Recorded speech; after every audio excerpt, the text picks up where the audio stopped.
बसवा कल्याण में ग्राम क्रांति सेना और कर्नाटक विद्यार्थी सेना थाने ने राष्ट्रपति के नाम एक मेमोरेंडम भेजकर नीट पेपर लीक मामले में तुरंत कार्रवाई की मांग की है। संगठन ने केंद्रीय शिक्षा मंत्री के इस्तीफा और दोषियों के खिलाफ सख्त एक्शन की मांग उठाई है। ग्राम क्रांति सेना और कर्नाटक विद्यार्थी सेना थाने (KVS) ने राष्ट्रपति के नाम एक मेमोरेंडम जारी करते हुए नीट पेपर लीक और एग्जामिनेशन इरेगुलरिटीज पर गहरी चिंता व्यक्त की है। मेमोरेंडम में कहा गया है कि नीट पेपर लीक ने देश भर के लाखों स्टूडेंट्स के भविष्य को प्रभावित किया है और एग्जामिनेशन सिस्टम की विश्वसनीयता पर सवाल खड़े किए हैं। संगठन का कहना है कि मेहनती स्टूडेंट्स के साथ अन्याय हुआ है और इस मामले में जिम्मेदार लोगों के खिलाफ सख्त कानूनी कार्रवाई होनी चाहिए। संगठन ने मेमोरेंडम के जरिए केंद्रीय शिक्षा मंत्री धर्मेंद्र प्रधान के इस्तीफा की मांग की है।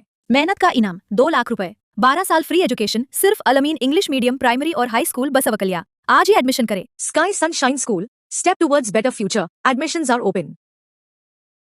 इसके साथ ही नीट पेपर लीक की निष्पक्ष और टाइम बाउंड जांच, नेशनल टेस्टिंग एजेंसी में सुधार और एग्जामिनेशन सिस्टम को पूरी तरह ट्रांसपेरेंट बनाने की मांग भी उठाई गई है। मेमोरेंडम में राष्ट्रपति से अपील की गई है कि वो इस मामले में हस्तक्षेप करते हुए संबंधित अधिकारियों को तुरंत कार्रवाई के निर्देश दे, ताकि स्टूडेंट्स को न्याय मिल सके और देश की एग्जामिनेशन व्यवस्था पर जनता का भरोसा दोबारा बहाल हो। ये मेमोरेंडम ग्राम क्रांति सेना और कर्नाटक विद्यार्थी सेना थाने (KVS) बसवा कल्याण की ओर से राष्ट्रपति को भेजा गया है। Knowledge park the creative school for quality and innovative education. अब एडमिशन होगा सिर्फ ₹1 में। आज ही विजिट करें। RG public school English medium, admissions open, nursery to 8th standard, बस facility available, your child deserve the best education. ಇವತ್ತು ನಾವು ಕೇಂದ್ರ ಸರ್ಕಾರ ಮತ್ತು ದಿಲ್ಲಿ ಪೊಲೀಸ್ ವಿರುದ್ಧ ಏನು ನಿನ್ನ ಜಂತರ್ ಮಂತರದಲ್ಲಿ ಒಂದು ಹೋರಾಟ ನಡೀತು, ಶಾಂತಿಯುತ ಹೋರಾಟ ನಡೀತಾ ಇತ್ತು। ಆ ಹೋರಾಟದಲ್ಲಿ ಇವತ್ತು ಗುಂಡಾ ವರ್ತನೆ ಮಾಡಿದ ದಿಲ್ಲಿ ಪೊಲೀಸು ಮತ್ತು ಕೇಂದ್ರ ಸರ್ಕಾರ ಯಾವ ರೀತಿ ವಿದ್ಯಾರ್ಥಿ ಮೇಲೆ ಹಲ್ಲೆ ಆಗ್ತದೆ ಅಂತ ಗೊತ್ತು, ಎಲ್ಲರೂ ನೀವು ಸೋಷಿಯಲ್ ಮೀಡಿಯಾದಲ್ಲಿ ನೋಡಿರ್ಬೋದು। ಇದು ಯಾವ ವ್ಯವಸ್ಥೆ ಇದೆ, ಏನಿದೆ, ಇದು ಪ್ರಜಾಪ್ರಭುತ್ವದ ಇಲ್ಲ ಏನು ತಾನಾಶಾಹಿ ನಡೆಯುತ್ತೆ ಭಾರತದಲ್ಲಿ ಎಂಬಕ್ಕಂತ ಪ್ರಶ್ನೆ ಉದ್ಭವ ಆಗ್ಯಾವ। ನಿನ್ನಿಂದೆಲ್ಲ ನೋಡಿದ ತಕ್ಷಣ ಏನಾಯ್ತು, ತಾನಾಶಾಹಿ ನಡೆಯುತ್ತೆ ಸರ್ಕಾರ, ಇದು ಡೆಮೋಕ್ರೆಟಿಕ್ ಪ್ರಜಾಪ್ರಭುತ್ವ ರಾಷ್ಟ್ರ ಈಗ ನಮ್ಗೆ ಅನ್ಸಲ್ ಮಟ್ಟಿಗೆ ಉಳಿದೇ ಇಲ್ಲ। The age school, admissions are open, जहां तालीम से बनेगा आपके बच्चे का रोशन कल। At Noble Public School, we ignite the spark of wonder and celebrate every success. Noble Public School. Dream big, learn here.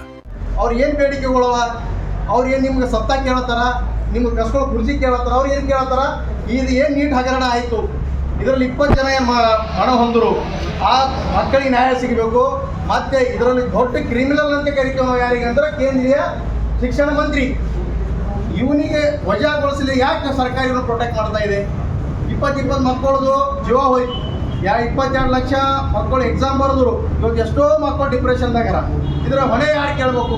ನಾವು ಅದೇ ಮಾಡ್ತೀವಿ। ಇವತ್ತು ಹೋರಾಟಗಾರರು ಸೋಮು ವಾಲ್ಕೂತ್ ಅವರು ಮತ್ತು ಅಲ್ಲಿದ್ದಂಥ ಎಲ್ಲ ಹೋರಾಟಗಾರರು, ಒಂದು ಕಾಂಗ್ರೆಸ್ ಜನತಾ ಪಾರ್ಟಿ ಆಗಿರಲಿ, ಅದೊಂದು ಆಂದೋಲನ ಸೃಷ್ಟಿಯಾಗಿ ಹುಟ್ಟಿದ ಪಾರ್ಟಿ ಇತ್ತು।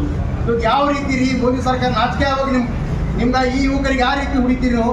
ಅವ್ರು ಏನು ಬೇಕು ಶಾಂತಿಯುತವಾಗಿ ಅವ್ರ ಹಕ್ಕನ್ನು ಕೇಳತ್ತಿರೋರು, ಇವಾಗ ಕೇಂದ್ರ ಸರ್ಕಾರ ರಾಜೀನಾಮೆ ಕೇಳತ್ತಿರೋ, ಅದಕ್ಕೆ ಬಿಟ್ಟು ನಿಮ್ದೇನು ಕೃಷಿ ಕೇಳತ್ತಿರೋರು। ಇವತ್ತು ನಾವು ಬಸವ ಕಲ್ಯಾಣದಿಂದ ಎಲ್ಲ ಜನಪರ ಸಂಘಟನೆಗಳು ಕುಂತು ನಾವು ಕೇಂದ್ರ ಸರ್ಕಾರಕ್ಕೆ ಮತ್ತು ದಿಲ್ಲಿ ಪೊಲೀಸನ್ನು ಹೊರತಂಗಿನ ಆಗ್ಯದ, ವಿದ್ಯಾರ್ಥಿಗಳ ಹಲ್ಲೆ ಆಗ್ಯದ, ಇದಕ್ಕೆ ವಿರೋಧ ಖಂಡಿಸ್ತೀವಿ। ಮತ್ತು ಕೂಡಲೇ ಈ ನಮ್ಮದು ವಿದ್ಯಾರ್ಥಿಗಳು ಆತ್ಮಹತ್ಯೆ, ನೀಟ್ ಎಕ್ಸಾಮ್ ಆತ್ಮಹತ್ಯೆ ಆಗ್ಯದ, ಅವ್ರಿಗೆ ಪರಿಹಾರ ಧನದಲ್ಲಿ ₹1 ಕೋಟಿ ಕೊಡಬೇಕು। ಕೂಡಲೇ ಕೇಂದ್ರ ಶಿಕ್ಷಣ ಸಚಿವ ರಾಜೀನಾಮೆ ಕೊಡಲೇಬೇಕಂತ ಒತ್ತಾಯ ಮಾಡುತ್ತಾ, ಈಗ ನಾವು ಇದಕ್ಕಿಂತ ಹೆಚ್ಚಿಗೆ ಹೇಳ್ಬೇಕಂದ್ರೆ ಕೇಂದ್ರದ ನಮ್ಮ ಪ್ರಧಾನಮಂತ್ರಿ ಕೂಡ ಇದರಲ್ಲಿ ಶಾಮೀಲಿದ್ರೆ ಅವರು ಕೂಡ ರಾಜೀನಾಮೆ ಕೊಡ್ಬೇಕಂತೇಳಿ ನಾವು ಈ ಸಂದರ್ಭದಲ್ಲಿ ಹೇಳಿ ಕೇಂದ್ರ ಸರ್ಕಾರಕ್ಕೆ ಮತ್ತು ನಾವು ಮಾನ್ಯ ರಾಷ್ಟ್ರಪತಿಗಳು ನಾವು ಇವತ್ತು ಮನವಿಯಲ್ಲಿ ಏನಿದೆ ಅಂದರೆ, ನಾವು ರಾಷ್ಟ್ರಪತಿಗೆ ದಿಲ್ಲಿ ಆಡಳಿತದಲ್ಲಿ ನೀವು ಈ ಪ್ರೊಟೆಸ್ಟಲ್ಲಿ ನೀವು ಬಂದು ಧರ್ಮೇಂದ್ರ ಪ್ರಧಾನ್ ಅವರು ಇಸ್ತೀಫಾ ತಗೋಬೇಕು, ರಾಷ್ಟ್ರಪತಿ ಅದರಲ್ಲಿ ಇನ್ವಾಲ್ವ್ ಆಗಿ ಇದನ್ನು ಹ್ಯಾಂಡಲ್ ಮಾಡ್ಬೇಕಂತ ಹೇಳಿ ನಮ್ಮೆಲ್ಲ ಹೋರಾಟಗಾರರು ಬಸವ ಕಲ್ಯಾಣದಿಂದ ನಾವು ರಾಷ್ಟ್ರಪತಿ ಅವರಿಗೆ ಮನವಿ ಕೊಡ್ತೀವಿ।